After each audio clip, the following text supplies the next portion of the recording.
Culture का एक और इम्पोर्टेंट फैक्टर है, वो है एंटरटेनमेंट। एंटरटेनमेंट हमारी लाइफ में बहुत ज़रूरी है और एंटरटेनमेंट एक पर्सन के अकॉर्डिंग वेरी कर सकता है। एंटरटेनमेंट हमें किसी से भी मिल सकता है। एंटरटेनमेंट जैसे हमें मिल सकता है किसी स्पोर्ट्स से, किसी प्ले से और किसी भी उस चीज़ से जो हमारे मतलब जिसके लिए हम कंफर्टेबल हो। अगर हम सोने में कंफर्टेबल हैं तो हमें सोने से भी एंटरटेनमेंट मिल सकता है।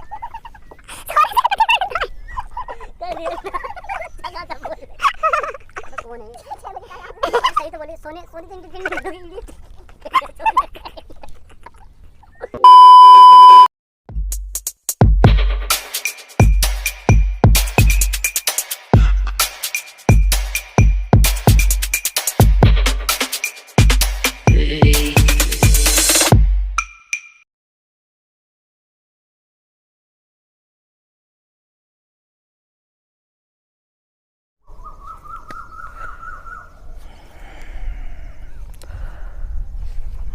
जय Hind to all of you, this is team anonymous और इस खूबसूरत सी सुबह में आप सभी का स्वागत है। आज हम अपनी वीडियोज़ को आगे करते हुए संस्कृति और कल्चर के बारे में फिर से कुछ बातें कहने के लिए आए हैं और संस्कृति के जो इम्पोर्टेंट फैक्टर्स हमारे रह गए थे उनको कंप्लीट करने आए हैं। ठीक है, देखिए संस्कृति में बहुत सारी चीज़ें हमने प्रीवियस वीडियो में डिस्कस की। इस वीडियो में हम डिस्कस करने जा रहे हैं संस्कृति के वो पहलू और जो बहुत ब्यूटीफुल भी हैं और जिनके होने से ज़िंदगी मीनिंगफुल भी बनेगी। ठीक है, उसी में से एक बड़ी महत्वपूर्ण चीज़ है जो हमारे पूरे सर्वाइवल के लिए, हमारी पूरी की पूरी सिविलाइजेशन की सर्वाइवल के लिए सबसे ज़्यादा ज़रूरी है, वो है हमारा फूड। वो फूड जिसने इस पूरी की पूरी कायनात को ज़िंदा रखा एक लंबे टाइम तक और आगे भी रखेगी। देखिए फूड को लेकर बहुत सारे इशूज़ हैं गाइज। इशूज़ किस तरह के हैं कि भाई फूड नॉन वेजिटेरियन अच्छा होता है या वेजिटेरियन अच्छा होता है, food north Indian, south Indian, Chinese, Mughlai, Italian कौन सा अच्छा होता है।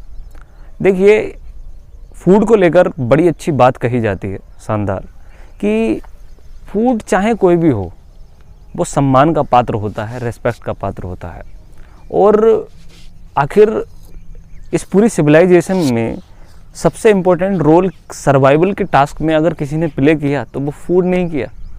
कभी हमने कंदमूल खाए, ठीक है, रूट्स एंड फ्रूट्स, कभी हमने मांसाहार खाया। ठीक है, आज हम शाकाहार या मांसाहार दोनों खा रहे हैं। लेकिन जो भी है, मैं इस बहस में नहीं जाऊंगा कि कौन सा बेटर है या फिर मैं किसको या हमारा ये टीम एनोनिमस किसको सपोर्ट करता है। लेकिन हाँ, हम प्रत्येक फूड की रेस्पेक्ट ज़रूर करते हैं और हमें करनी भी चाहिए, क्योंकि कहीं ना कहीं इस सिविलाइजेशन को आगे बढ़ाने में फूड ने बड़ा इंपॉर्टेंट रोल अदा किया है।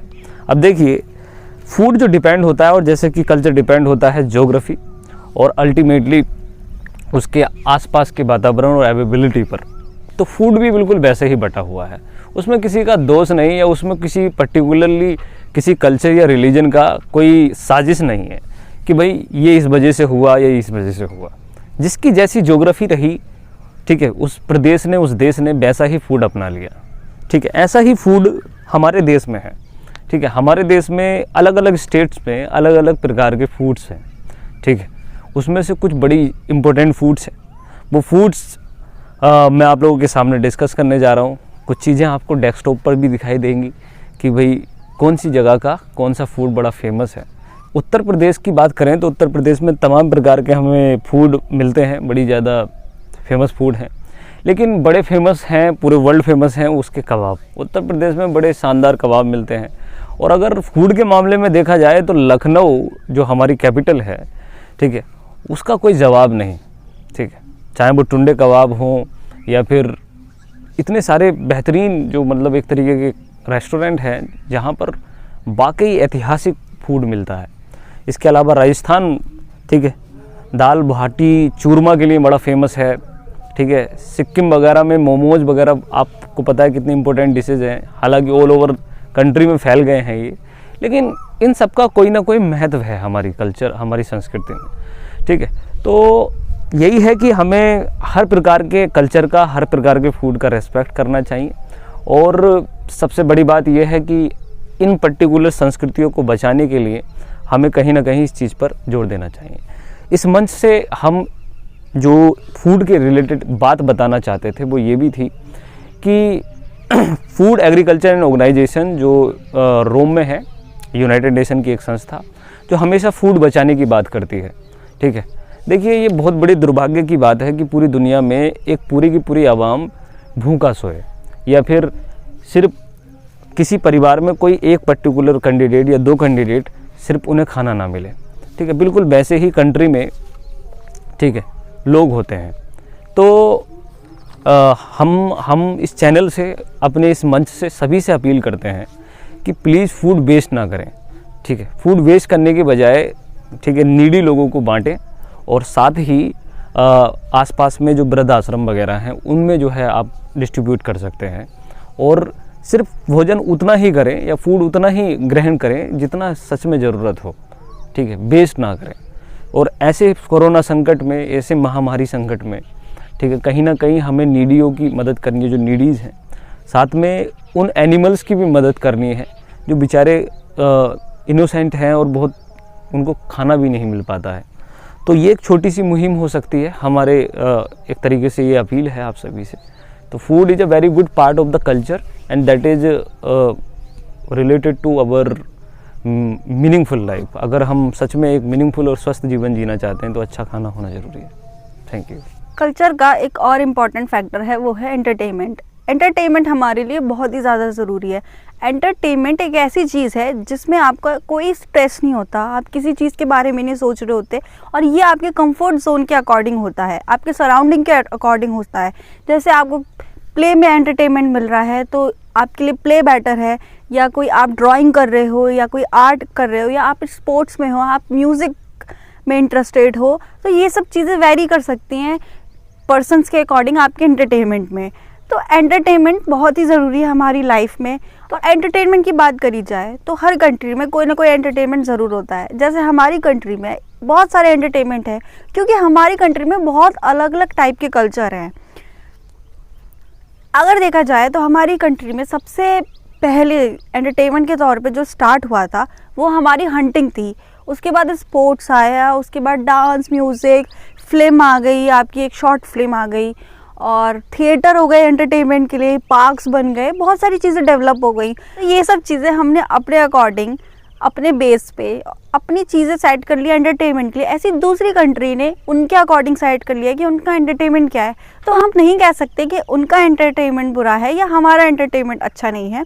बस हमें हर एंटरटेनमेंट की, हर कल्चर की रिस्पेक्ट करनी चाहिए। हमें उसको कुछ अच्छा बुरा बिल्कुल भी नहीं कहना चाहिए, क्योंकि हर चीज़ तो उस कल्चर के हिसाब से सेट है ना, तो हमें क्या ही पता क्या अच्छा है और क्या बुरा।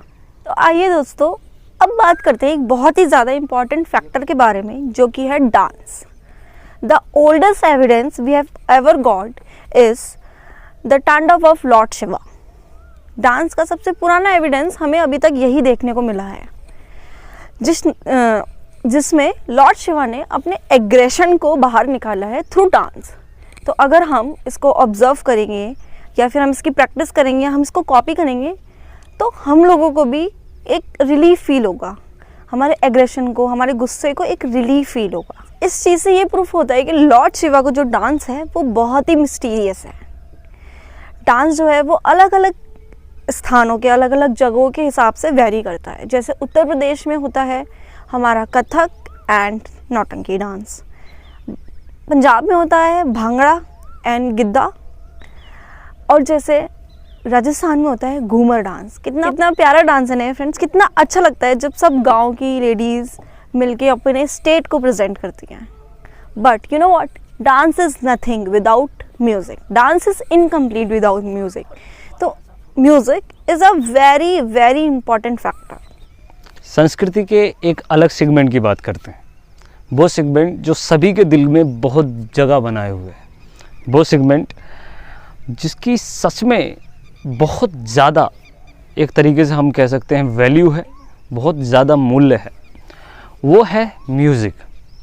म्यूज़िक मतलब संगीत। अब देखिए, संगीत को लेकर कुछ बहुत इम्पोर्टेंट बातें हमें समझनी होंगी।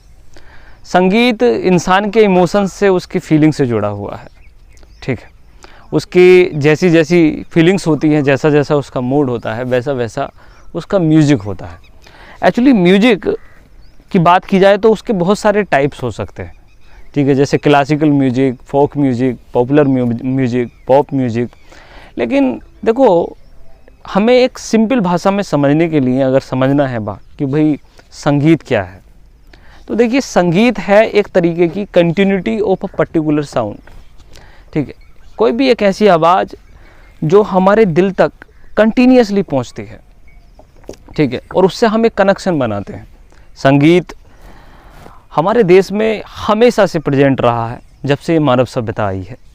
और किसी भी देश की संस्कृति में संगीत ही है, वो म्यूजिक ही है जो उसकी बुलंदी को बताता है, उसके कनेक्शन को बताता है, उसकी डिविनिटी को बताता है। ठीक है, तो music it's very good activity. इससे हम स्ट्रेस रिलीज कर सकते हैं, इससे हम अपने जीवन में जो है और भी बेहतरीन मतलब यू कैन से मेडिटेट हो सकते हैं, कंसंट्रेशन कर सकते हैं। तो ये सारी चीज़ें हैं। अब देखिए संगीत के अलग अलग फॉर्म्स हैं, अलग अलग म्यूजिक में अलग अलग तरीके से दिखाया गया है। ठीक है, खुशी का म्यूजिक अलग है, गम का म्यूजिक अलग है, शोक गीत जिसे कहते हैं। और दिन ब दिन हम देख रहे हैं कि एक रिवाज हुआ करते थे हिंदुस्तान में कि पुराने लोग जो है समय समय पर तीज त्योहारों पर, ठीक है, छोटे छोटे म्यूजिक गाया करते थे। हम उसे बड़े ही इन्फीरियर तरीके से देखते थे, खासतौर नौजवान लोग। ठीक है, इंटरेस्ट नहीं होता था। लेकिन आज पता चलता है कि कितनी वैल्यू रही होगी या कितनी वैल्यू है उस पर्टिकुलर म्यूजिक की। ठीक है, ये छोटे छोटे जगह पर छोटे छोटे जो लोकगीत होते हैं वो बताते हैं, उसके इतिहास को बताते हैं, उसके पर्टिकुलर रिचनेस को बताते हैं। तो music it's a very divine thing. और म्यूजिक कहते हैं कि शब्दों की भाषा इंसान की है, तो जो म्यूजिक की भाषा है वो आत्मा की है। ठीक है, आत्मा ही है वो जो इफ़ेक्ट होती है, जो प्रभावित होती है, इन्फ्लुएंस होती है म्यूजिक से।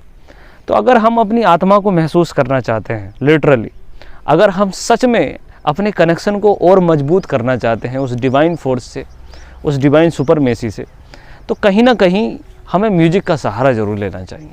ठीक है, और हिंदुस्तान में तो म्यूजिक के लिए बहुत बड़े बड़े मतलब लोग रहे हैं, और उनके नामों में सबसे ज़्यादा तानसेन का नाम आता है म्यूजिक को लेकर। तानसेन रहे हैं ध्रुपद गान के बहुत बड़े इम्पोर्टेंट। और हिंदुस्तान में मॉडर्न वर्ल्ड में, ठीक है, कोकिला के नाम से फेमस हुई लता मंगेशकर जी हैं। ठीक है, इंटरनेशनल वर्ल्ड रिकॉर्ड है उनके नाम। इतना शानदार तरीके से उन्होंने गाया है कि पूरी दुनिया नतमस्तक है उनके सामने। ठीक है, आज की डेट में भी बहुत मॉडर्न सिंगर्स हैं जो कहीं ना कहीं एक तरीके से डिविनिटी रखते हैं सर। तो वो डिविनिटी कहीं ना कहीं वो हर एक व्यक्ति में बसी हुई है। तो कल्चर को मतलब एक इम्पोर्टेंट फैक्टर है कि भाई म्यूजिक पर, डांस पर, इन सभी फैक्टर पर एक पर्टिकुलर लोगों का हक नहीं है, हर एक आम आदमी, हर एक व्यक्ति का हक है। तो हम अपने कल्चर को, अपने आप को और भी मीनिंगफुल बनाने के लिए इनका सहारा ले सकते हैं। म्यूजिक का क्या है कि म्यूजिक किसी भी व्यक्ति के अंदर होता ही है। ठीक है, जब भी वो पूरे कंफर्ट जोन में होता है तो वो अपने आप ही जो है गाने लगता है। तभी तो बाथरूम सिंगिंग जो है सबसे ज़्यादा फेमस है। लेकिन बात यह है कि हम ये सोचते रह जाते हैं कि हम पता नहीं कितना बेसुरा गा रहे हैं, या हम पता नहीं आसपास के लोग हमारे बारे में क्या सोचेंगे। लेकिन please sing for your self only, कि पहली बार आप प्लीज़ गाइए, अपने लिए गाइए।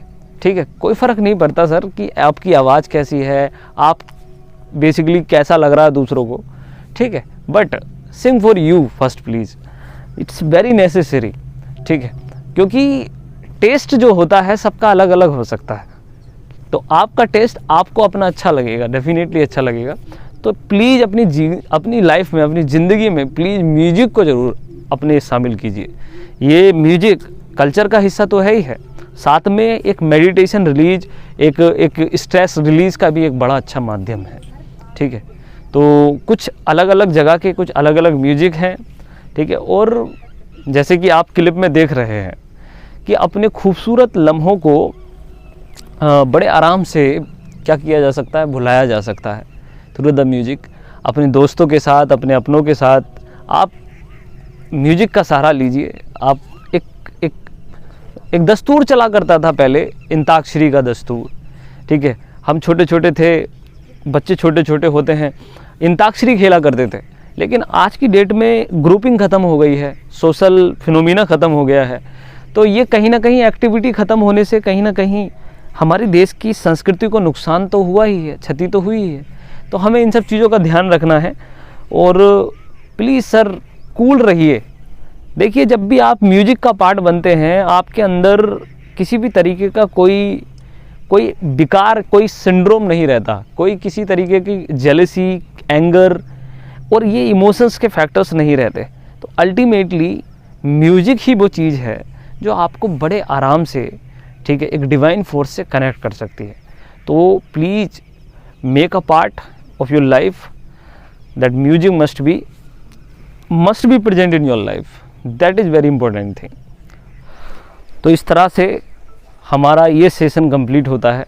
दैट वाज द संस्कृति of India, culture of India. और इस पर्टिकुलर सेशन का जो पर्टिकुलर मैसेज था, वो मैसेज ये था कि हम आप लोगों को ये बताना चाह रहे थे कि आप अपनी ज़िंदगी को और भी डाइवर्सिफाई बनाएं, और भी ज़्यादा मीनिंगफुल बनाएं। ठीक है, जितनी ज़्यादा डाइवर्सिटी आपके जीवन में रहेगी, ठीक है, उतना ज़्यादा आपके जीवन में खुशियाँ रहेंगी, उतनी ज़्यादा ज़िंदगी आपकी मीनिंगफुल रहेगी। ठीक है, कल्चर एक ऐसी ही चीज़ होती है जिसको हम अंडर एस्टिमेट करते चले जा रहे हैं, ख़ासतौर जो नौजवान पीढ़ी है और जो हमारी पीढ़ी है। ठीक है, तो हम बहुत बड़े पैमाने पर कल्चरल एक्टिविटीज़ को अपनी ज़िंदगी का हिस्सा बनाकर, ठीक है, अपने जीवन को और भी मीनिंगफुल बना सकते हैं, और भी फुल ऑफ हैप्पीनेस बना सकते हैं। यही हमारे वीडियो का मैसेज था। ठीक है, आपको वीडियो कैसी लगी प्लीज़ ज़रूर बताइए। Thank you so much. तो फ्रेंड्स, इन सब बातों का हमने क्या कंक्लूज़न निकाला? हमने ये कंक्लूज़न निकाला कि हमारी लाइफ में कल्चरल एक्टिविटीज़ का होना बहुत ज़रूरी है। If you want a multiple dimension in your life, then follow the culture.